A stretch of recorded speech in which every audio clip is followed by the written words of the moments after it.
Ada satu pertanyaan yang jarang diajukan, tapi sebenarnya sangat penting. Kenapa semua orang sibuk membicarakan emas, tapi diam-diam perak ikut naik tanpa permisi? Kamu mungkin lihat berita-berita ekonomi. Headline-nya selalu soal emas menembus level tertinggi. Emas jadi simbol kekayaan. Emas jadi pelarian saat krisis. Tapi perak jarang masuk radar. Perak seperti saudara kandung yang diabaikan. Padahal kalau Anda perhatikan grafiknya dalam 2 tahun terakhir, perak juga melompat. Tidak sedramatis emas, tapi cukup membuat banyak orang yang terlambat sadar bertanya, "Loh, kok bisa?" Ini bukan cerita soal untung rugi investasi. Ini soal sesuatu yang lebih besar. Soal bagaimana sistem ekonomi global sedang bergeser. Soal bagaimana logam yang dianggap nomor 2 ini sebenarnya menyimpan cerita yang jauh lebih kompleks dari yang kita kira. Dan yang paling menarik, kenapa hampir tidak ada yang membahasnya sampai harganya sudah naik? Selama 1 jam ke depan, kita akan membedah fenomena ini. Pelan-pelan, mendalam, tanpa jargon yang bikin pusing. Kita akan menyelami kenapa perak naik, apa hubungannya dengan krisis global, dan apa pelajaran besar yang bisa kita ambil dari semua ini. Bukan untuk mengajak kamu beli perak, tapi supaya kamu paham apa yang sebenarnya sedang terjadi di luar sana. Mari kita mulai. Kalau kita bicara perak, kita sebenarnya bicara tentang salah satu logam tertua dalam peradaban manusia. Ribuan tahun lalu, jauh sebelum ada bank, sebelum ada mata uang kertas, sebelum ada sistem keuangan modern seperti sekarang, perak sudah jadi alat tukar, sama seperti emas. Di Mesopotamia kuno, perak sudah digunakan sebagai standar pembayaran. Di Romawi, koin perak adalah tulang punggung ekonomi. Kata salary dalam bahasa Inggris, yang artinya gaji, berasal dari kata Latin salarium, yang merujuk pada pembayaran garam dan perak untuk tentara Romawi. Perak bukan cuma logam mulia, perak adalah uang. Tapi ada yang menarik, sejak awal, perak selalu berada di bayang-bayang emas. Emas lebih langka, lebih prestisius, lebih raja. Perak lebih umum, lebih mudah ditambang, lebih rakyat. Tapi jangan salah, selama berabad-abad, perak justru lebih sering dipakai dalam transaksi sehari-hari. Emas untuk yang kaya, perak untuk semua orang. Lalu apa yang terjadi? Di abad ke-19 dan awal abad ke-20, banyak negara mulai beralih dari standar perak ke standar emas. Kenapa? Karena emas dianggap lebih stabil, lebih mudah diatur, lebih cocok untuk sistem keuangan modern yang mulai mengglobal. Perak mulai dipinggirkan. Tapi, dan ini penting, perak tidak pernah mati. Perak tetap ditambang, tetap digunakan, tetap bernilai. Bedanya, peran perak mulai bergeser dari logam moneter menjadi logam industri. Dan disinilah cerita jadi menarik.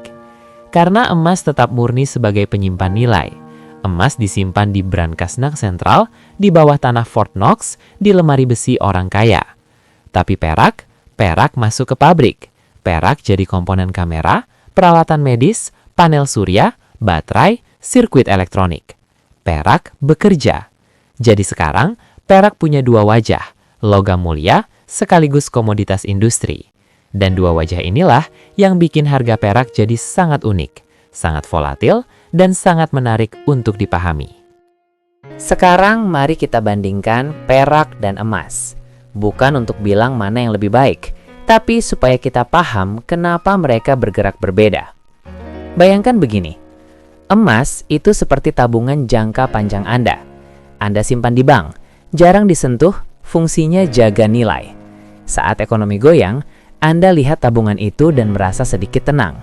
Emas fungsinya seperti itu, penyimpan nilai, safe haven, aset pelarian. Perak itu seperti tabungan yang kadang Anda pakai buat modal kerja. Fungsinya ganda. Di satu sisi, dia tetap bernilai seperti emas. Tapi di sisi lain, dia juga dipakai buat produksi, buat bikin barang, buat bekerja. Makanya, pergerakan harga perak lebih liar. Kenapa? Karena perak dipengaruhi oleh 2 hal sekaligus. Pertama, sentimen pasar keuangan, seperti emas. Saat orang takut inflasi, takut krisis, mereka lari ke logam mulia. Emas naik, perak ikut naik. Kedua, permintaan industri. Kalau industri teknologi lagi boom, permintaan perak naik. Kalau industri lagi lesu, permintaan turun. Jadi perak itu seperti ditarik dua arah sekaligus. Lalu ada satu konsep penting yang jarang dibahas, gold-silver ratio. Ini adalah rasio emas dibanding perak. Misalnya kalau harga emas $2.000 per ons dan perak $25 per ons, maka rasionya adalah 80:1. Artinya, butuh 80 ons perak untuk membeli 1 ons emas. Secara historis, rasio ini berfluktuasi. Kadang 50:1, kadang 80:1, pernah sampai 100:1 saat krisis tertentu. Tapi kenapa ini penting? Karena rasio ini jadi indikator. Kalau rasionya terlalu tinggi, artinya perak terlalu murah dibanding emas. Biasanya ada koreksi. Perak akan naik lebih cepat untuk mengejar emas. Dan inilah yang terjadi dalam beberapa tahun terakhir. Saat pandemi 2020, rasio sempat menyentuh 120:1. Perak jatuh sangat dalam. Tapi lalu apa yang terjadi? Perak rebound dengan sangat cepat. Dalam beberapa bulan, perak naik hampir 100%. Emas juga naik, tapi tidak segila perak. Ini pola yang berulang dalam sejarah. Saat ketidakpastian ekonomi meningkat, emas naik lebih dulu karena dia lebih dipercaya. Tapi lalu perak menyusul dan seringkali naiknya lebih eksplosif. Kenapa perak bisa naik lebih cepat? Karena ukuran pasarnya lebih kecil. Pasar emas jauh lebih besar, lebih liquid, lebih stabil. Pasar perak lebih kecil. Jadi kalau ada aliran dana besar masuk ke perak, dampaknya langsung terasa. Harga bisa melompat drastis. Ini seperti perbedaan antara kapal besar dan perahu kecil. Kalau ada ombak, kapal besar cuma goyang sedikit. Perahu kecil bisa terlempar tinggi. Tapi ada satu hal lagi yang membuat perak unik, kelangkaan relatif. Orang sering bilang perak lebih murah karena lebih banyak ditambang. Tapi tunggu dulu, memang benar perak lebih banyak ditambang dibanding emas. Tapi perak juga lebih banyak dipakai habis. Emas disimpan, perak dipakai, dilelur, digunakan dalam produk yang akhirnya dibuang. Jadi stok perak yang tersedia untuk investasi sebenarnya tidak sebesar yang kita kira. Dan inilah kenapa dalam siklus ekonomi tertentu, perak bisa jadi sangat berharga. Sekarang kita masuk ke inti pertanyaan. Kenapa harga perak naik gila-gilaan? Jawabannya bukan satu faktor. Ini adalah kombinasi dari 6 kekuatan besar yang bertemu di satu titik waktu. Mari kita bedah satu persatu. Pertama, permintaan industri yang meledak. Perak bukan sekedar logam hias. Perak adalah salah satu konduktor listrik terbaik di dunia. Lebih baik dari tembaga. Hampir sebaik emas, tapi jauh lebih murah. Makanya perak jadi bahan favorit dalam industri teknologi. Panel surya butuh perak. Setiap panel surya mengandung sekitar 20 gram perak. Sekarang coba bayangkan, dunia sedang gila-gilaan beralih ke energi bersih. Pemerintah di mana-mana kasih insentif untuk pasang panel surya. China, Eropa, Amerika, India, semua lomba-lomba bangun infrastruktur tenaga surya. Tahun 2020, permintaan perak untuk panel surya sekitar 100 juta ons. Tahun 2023, sudah melewati 150 juta ons, dan proyeksinya terus naik.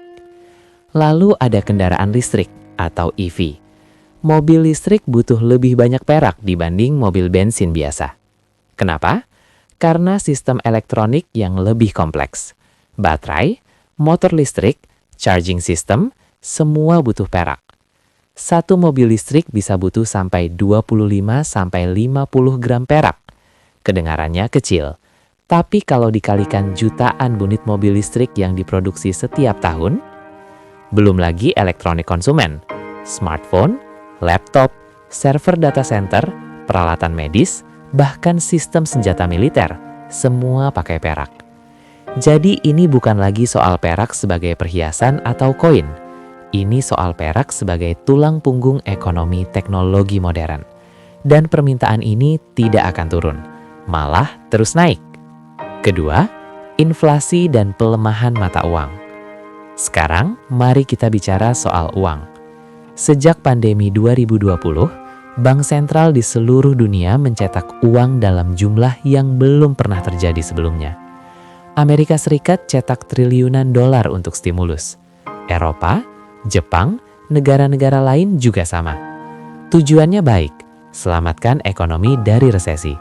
Tapi ada efek sampingnya, inflasi. Ketika uang terlalu banyak beredar, daya belinya menurun, harga-harga naik, uang di tabungan Anda perlahan kehilangan nilai. Dan disinilah logam mulia jadi relevan. Emas dan perak adalah aset yang tidak bisa dicetak, tidak bisa diciptakan dari udara kosong. Jumlahnya terbatas. Makanya saat mata uang melemah, orang lari ke logam mulia. Emas memang lebih populer. Tapi perak jadi alternatif yang lebih terjangkau. Bayangkan Anda punya uang 50 juta rupiah. Kalau beli emas, mungkin dapat beberapa gram saja. Tapi kalau beli perak, Anda bisa dapat kiloan. Secara psikologis, perak terasa lebih nyata, lebih bisa digenggam. Dan untuk banyak orang, ini penting. Makanya, inflasi jadi salah satu driver terbesar kenaikan harga perak. Ketiga, krisis geopolitik dan ketidakpastian global. Dunia sekarang tidak sedang baik-baik saja. Konflik Rusia-Ukraina, ketegangan Amerika-China, krisis energi di Eropa, perang di Timur Tengah, ancaman resesi global, dan tarif war yang diciptakan oleh Presiden Donald Trump. Setiap hari ada berita yang bikin orang cemas. Dan saat dunia tidak pasti, orang cari kepastian. Mereka cari aset yang tidak tergantung pada pemerintah, tidak tergantung pada sistem perbankan, tidak tergantung pada kepercayaan. Emas dan perak adalah aset seperti itu. Tapi ada satu aspek geopolitik yang jarang dibahas, yaitu dedolarisasi. Banyak negara mulai mengurangi ketergantungan pada dolar AS. Rusia, Cina, India, era Saudi, mereka mulai eksplorasi sistem pembayaran alternatif. Mereka juga mulai menimbun emas dalam cadangan devisa mereka. Perak belum sepopuler emas dalam konteks ini. Tapi ada tanda-tanda awal bahwa perak juga mulai dilihat sebagai aset cadangan alternatif. Intinya, semakin tidak stabil dunia, semakin tinggi nilai logam mulia. Keempat, kelangkaan pasokan dan produksi tambang. Sekarang kita bicara sisi supply. Perak ditambang dari dua sumber utama, tambang perak murni dan sebagai produk sampingan dari tambang logam lain, seperti tembaga, timah, emas. Sekitar 70% perak dunia sebenarnya berasal dari produk sampingan. Masalahnya, banyak tambang perak mulai menua, produksi menurun, biaya ekstraksi naik, dan tidak banyak tambang baru yang dibuka. Kenapa tidak banyak tambang baru? Karena membuka tambang itu mahal, butuh investasi besar, butuh waktu bertahun-tahun. Dan ketika harga perak sempat rendah di tahun 2015-2019, banyak perusahaan tambang tidak tertarik untuk ekspansi. Sekarang, saat permintaan naik, pasokannya tidak bisa langsung mengikuti. Ini menciptakan gap antara demand dan supply. Dan hukum ekonomi dasar bilang, kalau permintaan lebih tinggi dari pasokan, harga naik. Kelima, efek domino dari kenaikan emas. Ini yang tadi sudah sedikit kita bahas.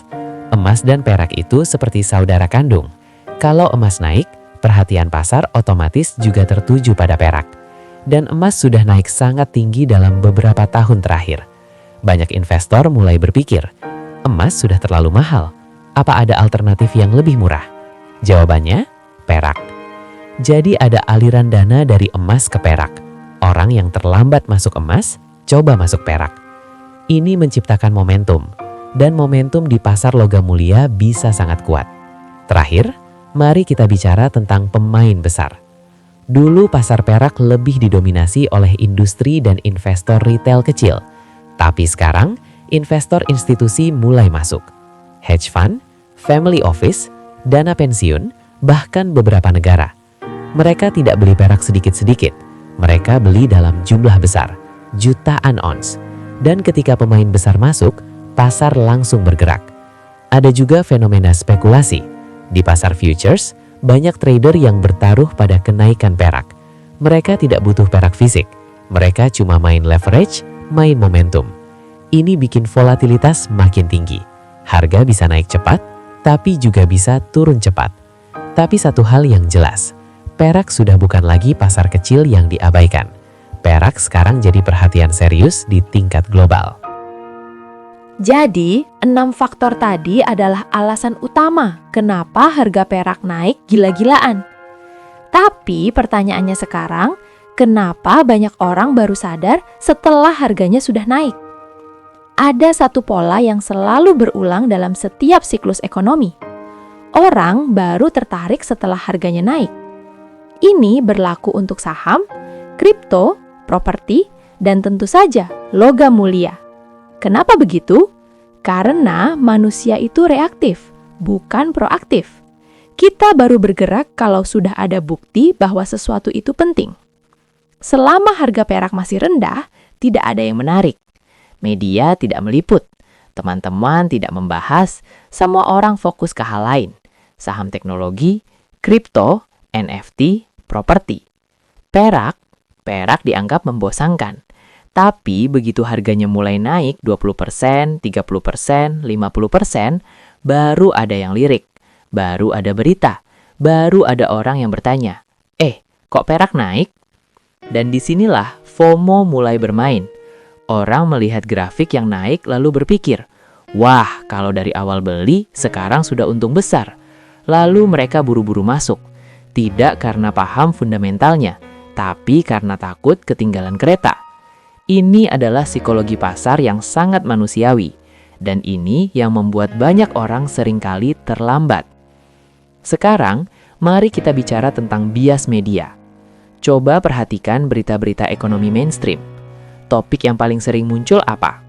Saham, indeks Dow Jones, Nasdaq, Jakarta Composite Index. Lalu ada berita tentang emas saat lagi naik tajam. Kadang ada kripto, kadang ada properti. Tapi perak hampir tidak pernah. Kenapa? Karena perak tidak seseksi aset lain. Perak tidak punya cerita dramatis seperti Bitcoin yang naik 1000% dalam 4 tahun. Perak tidak punya glamor seperti emas yang jadi simbol kemewahan. Perak itu stabil, membosankan, dan tidak mengundang klik. Jadi media tidak meliput. Dan karena tidak ada liputan, orang tidak sadar. Sampai akhirnya harganya sudah naik signifikan, baru media mulai bicara. Tapi pada saat itu, momentum awalnya sudah lewat. Lalu, ada satu faktor lagi. Persepsi bahwa perak itu murah. Banyak orang menganggap, perak mah murah, nggak worth it buat dijadikan investasi serius. Padahal, murah dan bernilai itu dua hal berbeda. Perak memang lebih murah dari emas secara harga per gram. Tapi itu bukan berarti perak tidak berharga. Justru karena lebih terjangkau, perak bisa jadi entry point yang bagus untuk orang yang baru mulai belajar tentang logam mulia. Tapi karena stigma murah, perak sering dilewatkan. Dan inilah ironinya. Orang mencari investasi murah, tapi malah melewatkan aset yang benar-benar terjangkau dan punya fundamental kuat. Jadi, kenapa banyak orang baru sadar sekarang?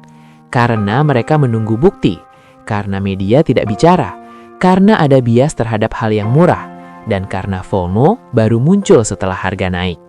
Ini pelajaran penting bukan cuma soal perak, tapi soal bagaimana kita melihat peluang dalam hidup.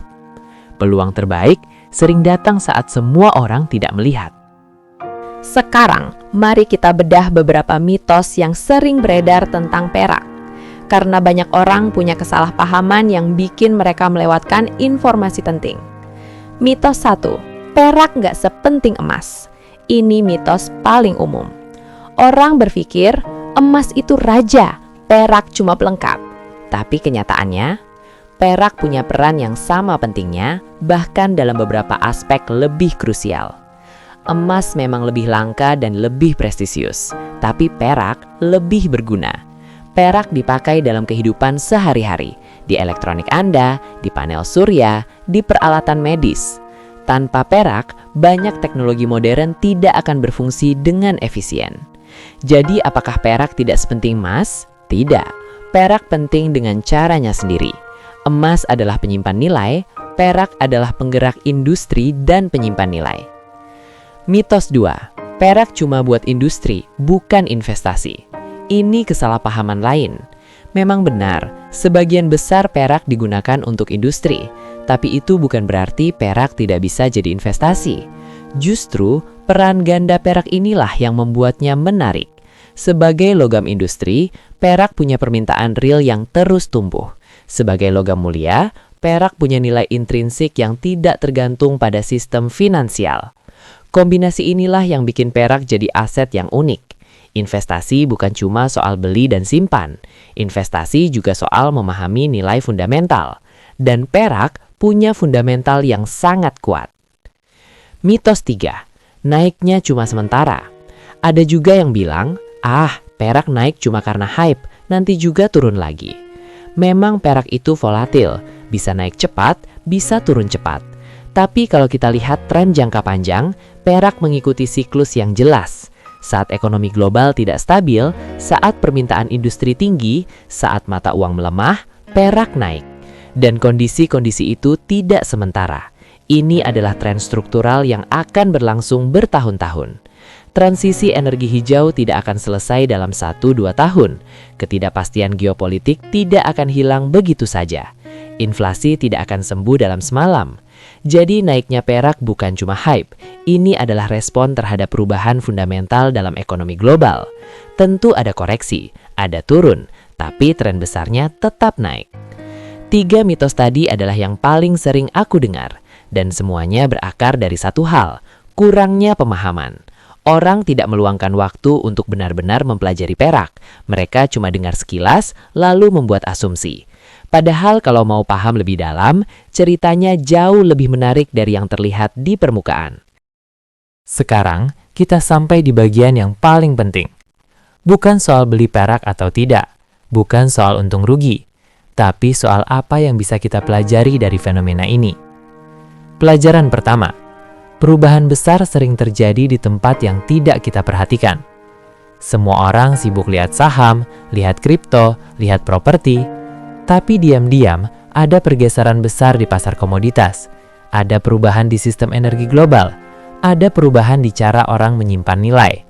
Dan perubahan itu tidak teriak-teriak, tidak ada iklan besar, tidak ada influencer yang promote.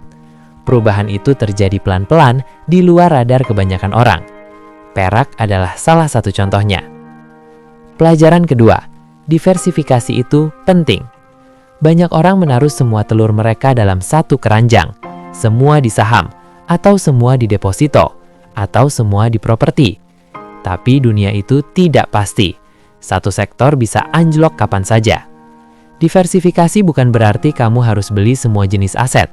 Tapi setidaknya, kamu perlu paham berbagai jenis aset yang ada, paham karakteristiknya, paham risikonya. Perak adalah salah satu aset yang bisa masuk dalam diversifikasi. Bukan harus, tapi bisa. Pelajaran ketiga, timing itu sulit, tapi kesadaran itu penting.